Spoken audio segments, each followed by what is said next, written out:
সেই ছোটবেলা থেকে কত বইতে পড়েছি গিরিডি, মধুপুর, দেওঘরের জলহাওয়া খুব ভালো। আগেকার মানুষজন স্বাস্থ্য উদ্ধারে ওখানে যেত, আর আমরা সেই থেকেই খুব যাওয়ার ইচ্ছাই তো বেরিয়ে পড়েছি। যেতে যেতে একটু খাবার দাবার খেয়ে নিলাম রাস্তায়, তারপরে এই তো তোমার পৌঁছে গেছি দেওঘরে। এই যে এই হোটেলটায় আমরা ছিলাম, হোটেল কার্তিক।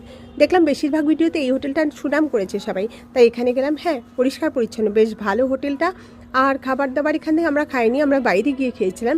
আর এখান থেকে সেদিন বিকেলেই পৌঁছে গেলাম নন্দন পাহাড়ি। এই জায়গাটার নামও শুনেছিলাম, এটা একটা পার্কের মতো, বাচ্চাদের জন্য ভালো। তো আমরা বড়রাও গিয়ে ওখানে বাচ্চাই হয়ে গেছিলাম। এই দেখো না, ওখানে গিয়ে দোলনা চললাম আর সব যা যা আছে দেখলাম ঘুরে টুরে নন্দন পাহাড়ি। এই তো তোমার এখানে একটা মাথার খুলি করে রাখা আছে, তার সঙ্গেও ছবি তুললাম। আর তারপরে আমরা এখান থেকে বেরিয়ে চলে গেলাম বৈদ্যনাথ ধামে। কিন্তু বৈদ্যনাথ ধামে যখন গেলাম তখন আমার ফোনের চার্জ শেষ হয়ে গেছে, তাই সেই ছবি আর সেদিন তোলা হয়নি। এইখানে গিয়ে ছবি টবি তুলে তারপরে বৈদ্যনাথ ধাম থেকে ফিরে এলাম হোটেলের ঘরে। ব্যাস এই